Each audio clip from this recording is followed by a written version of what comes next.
Hi. Let me just begin by saying that I do watch your show and do enjoy it and do agree with pretty much everything you say. I don't really know what to call you, so I'll just call you the Islander. But anyway, like I say, I agree with a lot of what you say. But there was this one thing I heard in the last video that I sort of felt I had to respond to. It was mentioning dream fights of a Marciano Tyson matchup. And you said Marciano for obvious reasons would win. I'd like to know what the obvious reasons are, but I'd actually disagree. I'd actually go with Tyson on this one. Tyson had natural size over Marciano, was a taller man, and don't forget that Marciano today would be a cruiserweight.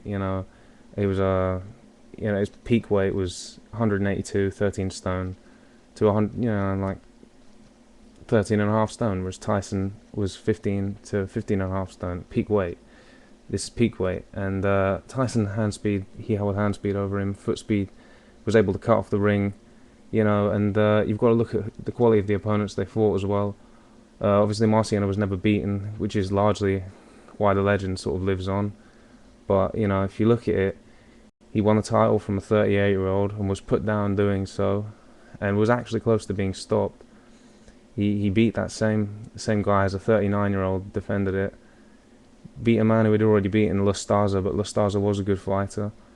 53 to 3 going in, so who's a good fighter?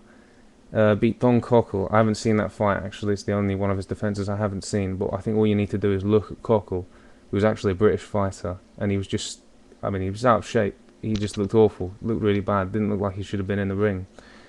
And again, twice beat Ezzard Charles. Ezzard Charles at this point not only past his prime, but a pumped up light heavyweight. He was taking 15 rounds with Ezzard Charles. And then, of course, in his last fight, beat Archie Moore, another pumped-up light heavyweight. It was 42 at the time and was still put down doing so.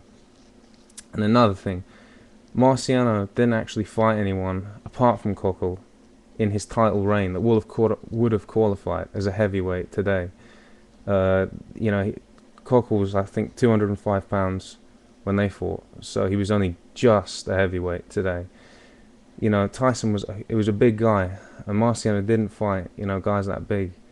If you look at the punches that used to shake Marciano, yes, he did have a lot of heart. He did come back, but what you've got to look at is, those punches shouldn't have shaken him. And against Tyson, even in Tyson's eighth fight, if you watch it against Michael Jack Johnson, if he landed with that sort of power and that sort of leverage against Marciano, I don't think he had the physical weight, Marciano. I don't think he had the physicality to cope with that punch. Again, Tyson's a more skilled fighter. He's very underrated as a defensive fighter. Watch the fifth round against Mitch Green, or the eighth round against Mitch Green. You'll see the head movement of Tyson. You watch the Reggie Gross fight. You see the head movement again, where Tyson, evades a good few punches and a long salvo of punches from Gross. Marciano, he had a lot of heart. He was a come forward fighter, very entertaining to watch. But he didn't have these, these things. He didn't have what it would take to beat a Tyson. I think, pound for pound, yeah, maybe he is the better guy. But I think in a fight between them, prime for prime, I think Tyson would have ripped him up. Tyson didn't cut. Tyson, he could take a punch. You watch the Razor Ruddock fight. That was post Douglas. That was after he was beaten. And still, you could see Tyson could take a punch. I mean, Douglas was about 16 and a half, 17 stone man. Connecting with heavy punches. And you watch Tyson in the second fight and the first fight against Ruddock. He took those shots. He took good shots. He was wobbled by Frank Bruno, who was a big guy himself. Came back from that. Look at the quality of opposition that Tyson fought. He fought Tony Tucker, who was 6'5", half a foot taller than him, heavier than him, undefeated in 35 fights, 30 knockouts going in. Beat Pinkland Thomas, who's again a good fighter, underrated fighter. A lot of these 80s heavyweights were, because the titles were all over the place. He took care of Michael Spinks as well. Unlike the light heavyweights who went in against Marciano, lasted and occasionally put him down. Tyson, he took care of business in the first round. I'm not just, I don't want to make out I know everything. Like I said, I respect your knowledge, so don't take it as an insult. But I genuinely do believe that this was one that Marciano wouldn't have prevailed in. Tyson was just too much presence, and Marciano, Never fought anyone like him. Never fought any young fighters really. He always fought, he fought good fighters.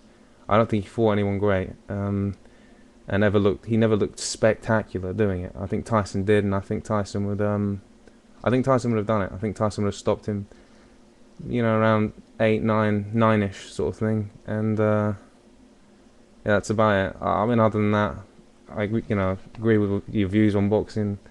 I recommend that other people watch your show. So I do really enjoy your show, and I hope you can respond. All right, thank you.